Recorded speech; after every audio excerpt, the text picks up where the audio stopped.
So everybody's making a big deal out of Trump doing that deal in Indiana with Carrier, right? And, well, first of all, here's the first story that I read about it. It was in The Intercept. It was by Dave Dayen, who was a smart and good guy. He wrote a great book and about the economic meltdown and the mortgage fraud. But here he is talking about, he says, Trump's showdown with manufacturer exposes Obama's weakness on outsourcing. So he says, Donald Trump is negotiating with Carrier to keep 2 Indian air conditioning and furnace plants from moving to Mexico, eliminating 2,100 U.S. jobs. A video of executives informing workers of the plant closures went viral in February, leading Trump to vow to stop that outsourcing. Now president-elect, he is exerting his new leverage to make that a reality. But someone else holds that power. His name is Barack Obama. He just doesn't seem to care. So that's what caught my eye, right? So then he goes on to say the most Obama has said about Carrier at a June town hall in Indiana is that some jobs are just not going to come back. So this is the problem. Like, there's no answer, though. There's no answer. You know, Barack Obama says, well, job training. The problem isn't job training. The problem is that that now we export all jobs go to I can't believe that these jobs still existed in Indiana. What are you guys waiting for? Why didn't they send them to Mexico 10 years ago? Why are they just doing it now, right? Like, why did this just happen? So I wish I knew more about that. Like, why is this just happening now? Why wouldn't they have just sent these workers to Mexico 5 years ago? Or maybe they didn't have these contracts. Maybe they weren't building these things then. I don't know. This doesn't make sense. I can't believe there's still manufacturing jobs in the United States. That's the problem. So if you could just do it in Mexico or China, why does anyone still make stuff here? So, okay, do you guys ever think about that, Hank? Why does anyone still make stuff here? No. I mean, like when this came up, I'm like, oh, so there's still manufacturing jobs in the United States? They're still making stuff here? Right. If I wanted to go to the store and buy a TV made in America, I don't think I could, or a refrigerator but they were still making air conditioners, Carrier, and these ovens. Well, given how easy it is to export jobs and how much money is to be saved by shipping jobs overseas, it does seem strange that anybody would make anything here. Like those jobs are making $30 an hour. Right. Why wouldn't they have done that years ago? Ship them out immediately. So yeah, it's perplexing to dumb guys like me. I'm also sure an economist could tell me right away, but yeah, and I'm a dumber guy like me, and so I haven't given a tremendous amount of insight. But I totally lost my train of thought. It just went away. Well, they just don't have any answer for it when he says these jobs are just not coming back. And somebody said somewhere, it's like, because their whole thing is job training. And Thomas Frank makes the point in Listen Liberal that the problem when Democratic politicians go to workers and say, we're going to retrain you, the problem isn't retraining. The problem is that their productivity, one of the problems is their productivity is no longer coupled with income, right? So the American workers has been more productive than ever, and their wages have been flat. So all the gains in the economy go to the owner class, the patent holders, the people who own things. So that's the problem. I mean, I think the answer to those problems are unions. But this whole thing of retraining people for jobs that don't exist is ridiculous. Or as somebody said, just because someone, you need typists.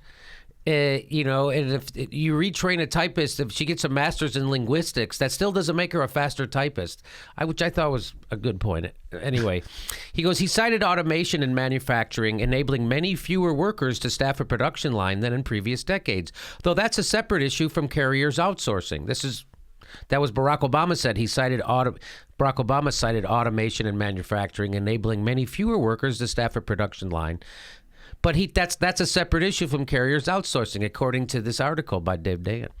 In fact, every tool Trump could possibly use to persuade Carrier to keep operations in Indiana has been available to Obama since the day of the company's announcement. He has just chosen not to use them. For example, Carrier is a subsidiary of United Technologies, an aerospace and defense firm, and one of the 10 biggest federal contractors as of 2014. Wow, Carrier. Carrier is a subsidiary of United Technologies, one of the top 10 federal contractors. The company has $56 billion in revenues last year, and over 10% came from the United States military. So that's almost $6 billion coming from the military. 10% of 56 billion is 5.6 billion. I'm not a math surgeon, but I'm pretty sure I can do that kind of operation. Yep, patient successful. So they 56, wow, so 6 billion in revenues from just the military alone. You think that would give you a little sway and to tell them what to do. Obama could have used those lucrative contracts as a condition of maintaining the Carrier plant, just as Trump is now being urged to do by Senator Bernie Sanders. I call on Mr. Trump to make it clear to the CEO of United Technologies that if his firm wants to receive another defense contract from the taxpayers of this country, it must not move these plants to Mexico, Sanders said in a statement last week. So this is what I'm getting. So now, yes, if they move the plant to Mexico, this company Carrier, which is already super profitable, they had a profit of $6 billion. Can you check that on me? Carrier's profits last year was $6 billion. And so they're already super profitable.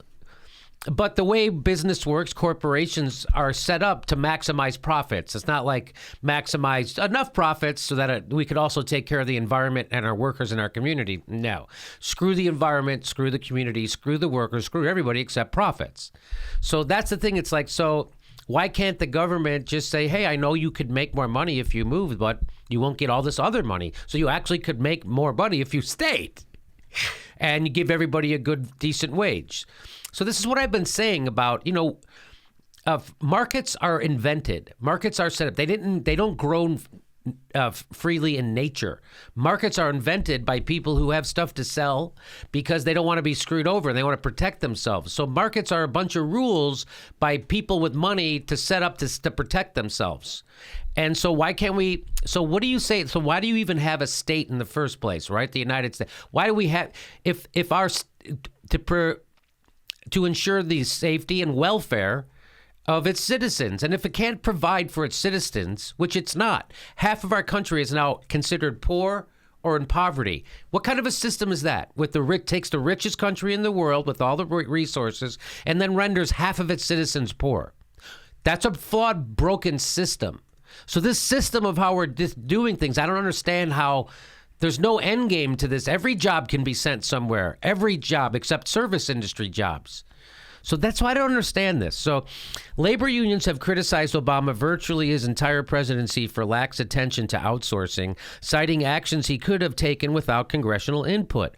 These include in declaring China a currency manipulator to reduce the attractiveness of Chinese goods and ending trade deals that hurt American workers rather than promoting them. So when they make these trade deals, they're picking winners and losers, which is what's happening, by the way, right now with Carrier. They're picking the government, that thing that they're supposed to hate. The government is picking winners and losers. So when you set up a trade deal, we showed you that interview that Katie Couric did with Howard Dean. And she said, when they set up these trade deals, there's a handful of winners and a lot of losers. So why don't they build into these trade deals a safety net for the people who are going to lose? Because we have plenty of money to do it. And Howard Dean said, because the people who run up these trade deals are morons. That's what he said. I might be paraphrasing slightly, but he said they're idiots and they don't know anything. They're like dumb middle schoolers.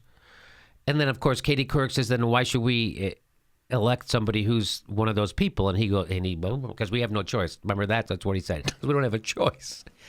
So when Barack Obama signs the TPP, he's choosing who will be a winner and who will be a loser. The winner, corporations and patent holders. Losers, countries, poor people, workers, diabetics, people who are sick, people who need AIDS. All those people are losers. The winners, the already wealthy, corporations and patent holders.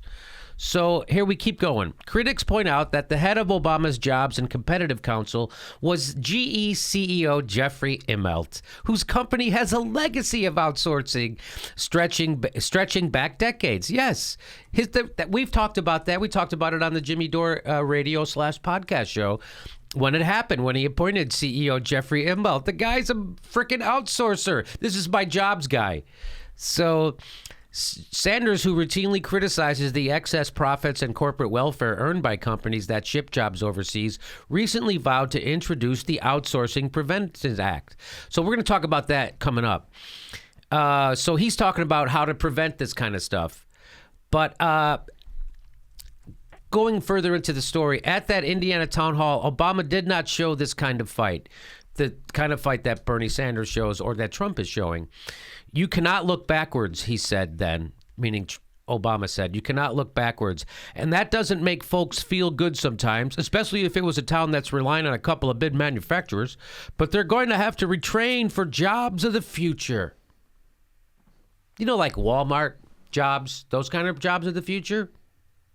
The number one retailer now in America? You mean those kind of jobs? What kind of jobs are you talking about? They're not jobs of the past if they still exist. They still exist. They just went somewhere else. Yeah. They're jobs of our past. People still make everything. They just make them somewhere else at slave wages. Yeah. That's all. It's just great system. Bigger profit margins for the owners. Yeah, great system, huh? Workers at the, he says jobs of the past, like they were making Model Ts, and horse carriages. Yeah, these aren't. They're not that. They're making shit we use right now. They're just doing it somewhere else. Right. I know that's that flowery language. Around exploitation of poor people in desperate countries. Right. That's totally. what this is. That's exactly right. Workers at the Carrier plant, while skeptical of Trump in other contexts, supported his presidential campaign because he signaled that he would at least fight for their livelihoods.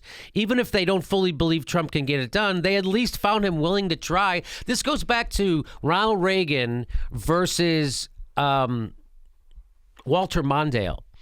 And Walter Mondale will get up on stage and say, I'm going to raise your taxes, and I'm telling you that. And Ronald Reagan will get up and say, I'm not going to raise your taxes. Who the fuck do you think they're going to vote for? So Trump, even though they Trump might not be able to do it, but at least he's saying he's going to try. Barack Obama's like, nope, not going to try. These jobs are gone, and get new jobs that are in the future. What kind of jobs? What future jobs? You mean building spaceships? What kind of jobs do you mean? What are future jobs? When they say that, retrain for jobs of the future, what does that mean? So we've been building computers that we also do. What? You want everybody to become to write code? College isn't for everyone. What's your plan for those people? Maybe we could build pipelines for the bridge to the new Democrats. So Dave concludes by saying Democrats lack an answer for these working class manufacturing communities. Telling them to be realists certainly isn't working. So that's what the Democrats have been saying. Come on, those jobs are gone now. I mean, I can lie to you, but they ain't coming back, and you just got to keep. So Bernie responded to this, by the way. So that was an article Dave Dane wrote last week when this first came out.